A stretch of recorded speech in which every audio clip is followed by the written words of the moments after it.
Welcome to Funded TV's forum for crowdfunding and crowdsourcing. I'm your host, Joy Case. Today, we are very fortunate to have two Vancouver entrepreneurs with us who are very passionate about the crowdfunding space. We welcome Colin Lyons here, who is a founder of Fundweaver.com. Welcome, Colin. Yeah, pleasure to be here, Joy. So I'm very interested in your background, your experience with crowdfunding to date. You spent some time in Brazil. How did that influence your direction with crowdfunding? Sure. So it started off with me writing my master's thesis about the emergence of crowd lending in the U.S. and its potential within the Canadian regulatory environment, and the potential for a crowd lending company to come up and emerge in Canada.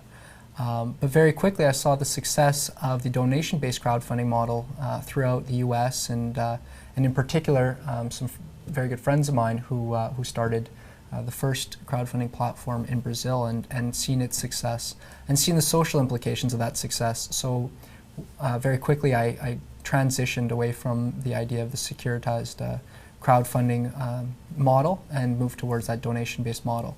So when I came back to Canada after doing my master's, I met with a very close friend of mine, and she has an Indigenous background, and from there we saw the potential of crowdfunding in the Indigenous segment of society and its potential for really creating a lot of new projects and getting new ideas off the ground in that space. And from there, Fundweaver was born. Can you tell us about the different types of crowdfunding? Our audience might not be familiar with the different ideas. Yeah, there's different terms that are floating around for it. The main kind of consolidated terms are crowdfunding is seen quite a bit as an umbrella term, and that encompasses donation-based crowdfunding, investment or equity-based crowdfunding, and the third one would be the debt-based crowd lending. Except for it's also quite often used the term crowdfunding for specifically the donation-based model. And the donation-based model is often split into two different categories because there's some people that put up projects and it's strictly for a charitable project or charitable good. So the people that are putting in money aren't looking for that direct reward or direct receipt of anything back in return from the project. Okay.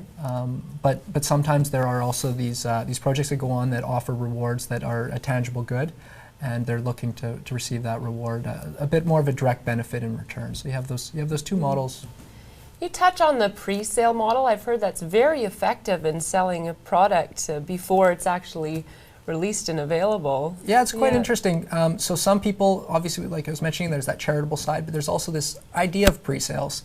And what's quite interesting about that is sometimes these companies actually go out and they launch a project and they say that they're going to offer back some sort of rewards, and they say they need a certain amount of money, but sometimes they're fully funded, and really what they're looking for is and this is something that crowd lending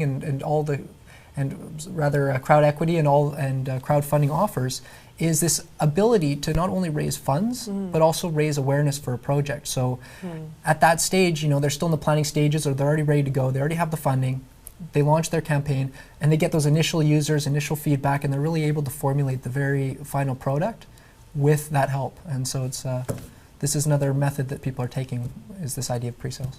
So not only do they get their funding, but they also develop a community and customers out of the crowdfund campaign. That's correct, and it's a noticeable, it's one area where they can interact and they can offer updates, but mainly they can have these comments with their final customers, and especially the ones that are willing to put in money ahead of time.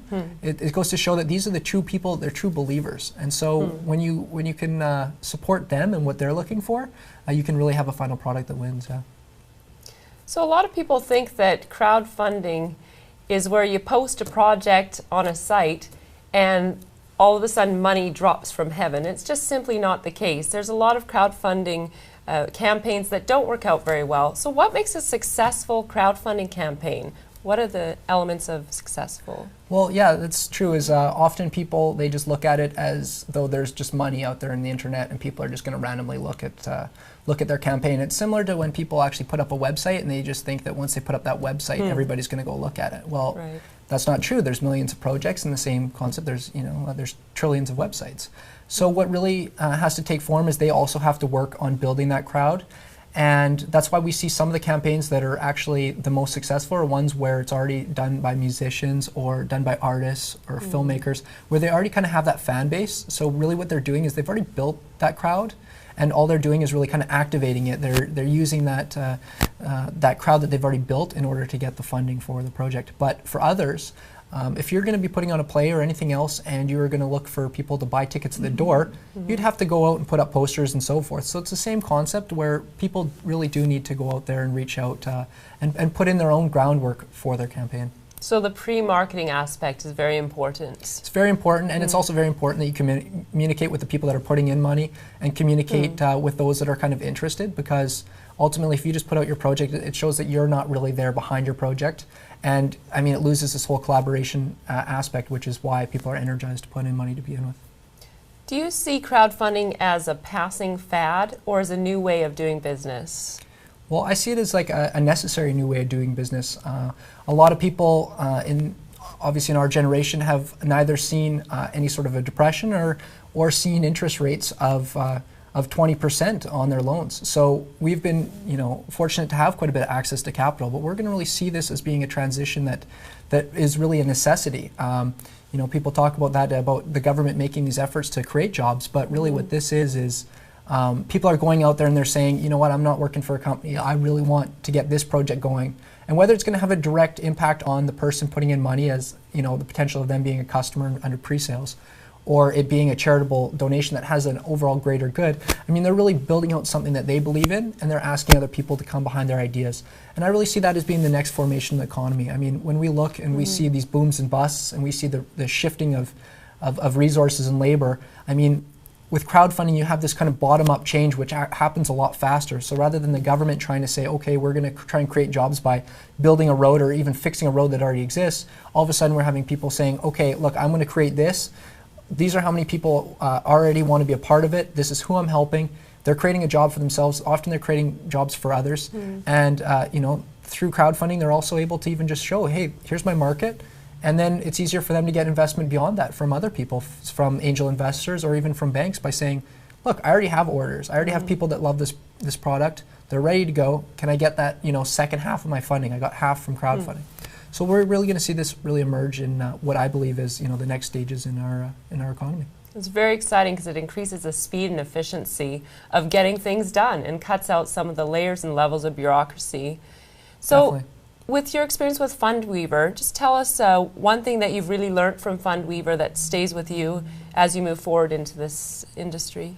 Well, Fundweaver has also been about us connecting with the community. And again, I mentioned earlier my partner, and she's got an Indigenous background, and she's heavily interactive as well with a bit of a crowd or community that we've been building. One of the things I noticed is that we started initially just thinking about, okay, let's try and get these projects and then move forward from there. And it's not quite so simple necessarily to just build a platform and say, okay, we're going to get projects up and then money's going to come as well. So from us as well, we had that learning experience. And so now we're not as pushing as much at the moment to actually try and get as many projects as we can. What we're looking to do is still trying to build that crowd, because it's a new concept. Crowdfunding's new. Also, with a lot of our target market and stuff like that, we're really trying to reach out. It's not as prevalent, like the use of credit cards and so forth. So we're really trying to build out, and we're really trying to look at new ways, again, of innovating that financial space within First Nations communities. But we're really, with Fundweaver, we're really trying to move away from that traditional model of finance and that unsustainable model. And we're really trying to look towards, again, kind of communities coming together and supporting their own community members. And so as we move forward right now, what we're looking to do is build that community, and we're looking to, potentially work with some other organizations that have the same mindset, that are looking to create that bottom-up change, bottom-up projects, and help that next layer of entrepreneurs and innovators in the Indigenous space. Yeah. Well, that's a neat community that you're serving there. Thank you very much for joining us today. Well, thank you, Joy. Thank you for having me, and anybody as well that wants to be in touch with us at Fundweaver, please check out fundweaver.com, and also feel free to also email my partner as well, Michonne Sutherland. Her email address is michonne@fundweaver.com. And yeah, we'd love to interact and help move forward together with other people that are interested in this space. We're going to be right back with another guest, Tony Arias, who has his own portal called Healthy Crowdfunder, which he is launching shortly.